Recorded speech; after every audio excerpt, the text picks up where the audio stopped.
വിശുദ്ധ മത്തായി എഴുതിയ സുവിശേഷം 12-ാം അധ്യായം 33 മുതൽ 37 വരെയുള്ള വാക്യങ്ങൾ.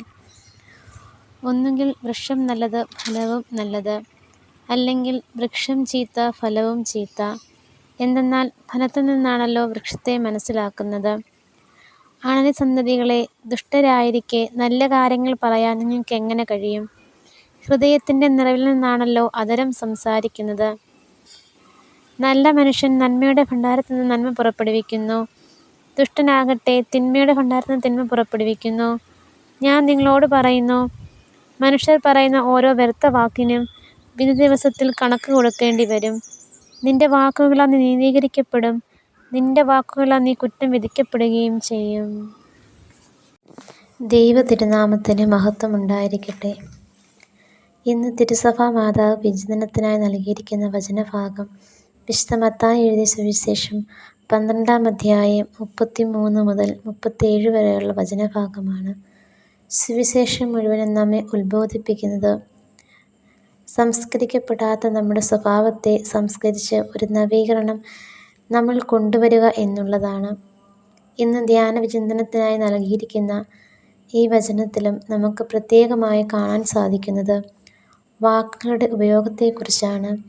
എപ്രകാരമാണ് നാം വാക്കുകളെ നമ്മുടെ ജീവിതത്തെ സംസ്കരിച്ച് നല്ല വാക്കുകൾ ഉപയോഗിക്കേണ്ടത് എന്നതാണ്. നിശബ്ദതയുടെ പ്രകാശങ്ങൾ എന്ന ഗ്രന്ഥത്തിൽ വാക്കുകളെക്കുറിച്ച് അതിമനോഹരമായി വിവരിക്കുന്നുണ്ട്. അത് ഇപ്രകാരമാണ്: ഓരോ വാക്കുകളും മുത്തുകളാക്കി എന്നിലേക്കെറിഞ്ഞു നീ. അവയുടെ തൂവലുകൾക്ക് എന്ത് തിളക്കം! സ്വർഗത്തിലേക്ക് ഏതു മാലാഖയുടെ മഴവില്ല്! നിന്റെ നാവിൽ എൻ്റെ വിസ്മയം!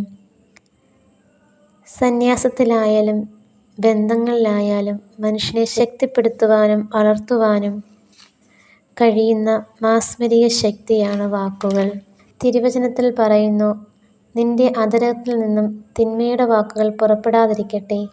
കേൾവിക്കാർക്ക് ആത്മീയ ചൈതന്യം പകരുന്നതിനായി അവരുടെ ഉന്നമനത്തിന് ഉതകും വിധം നല്ല കാര്യങ്ങൾ സന്ദർഭമനുസരിച്ച് സംസാരിക്കുവിൻ. നാം പണ്ടു മുതൽക്കേ കേൾക്കുന്ന പഴമൊഴിയാണ്, എറിഞ്ഞ കല്ലും പറഞ്ഞ വാക്കും ഒരിക്കലും തിരിച്ചെടുക്കാൻ പറ്റില്ല. അതെ, നമ്മൾ ഒരു വാക്ക് പറഞ്ഞാൽ അത് ഒരിക്കലും തിരിച്ചെടുക്കാൻ പറ്റില്ല. ഇന്നത്തെ തിരുവചനം ഇപ്രകാരമാണല്ലോ തുടങ്ങുന്നത്: ഒന്നുകിൽ വൃക്ഷം നല്ലത്, ഫലവും നല്ലത്; അല്ലെങ്കിൽ വൃക്ഷം ചീത്ത, ഫലവും ചീത്ത. എന്തെന്നാൽ ഫലത്തിൽ നിന്നാണ് വൃക്ഷത്തെ മനസ്സിലാക്കുന്നത്. നമുക്കത് ഇപ്രകാരം വായിക്കാം: ഒന്നുകിൽ ഞാൻ നല്ലത്, എൻ്റെ വാക്ക് നല്ലത്; അല്ലെങ്കിൽ ഞാൻ ചീത്ത, എൻ്റെ വാക്കും ചീത്ത. എന്തെന്നാൽ എന്നിൽ നിന്നാണ് എൻ്റെ വാക്കുകൾ പുറപ്പെടുന്നത്.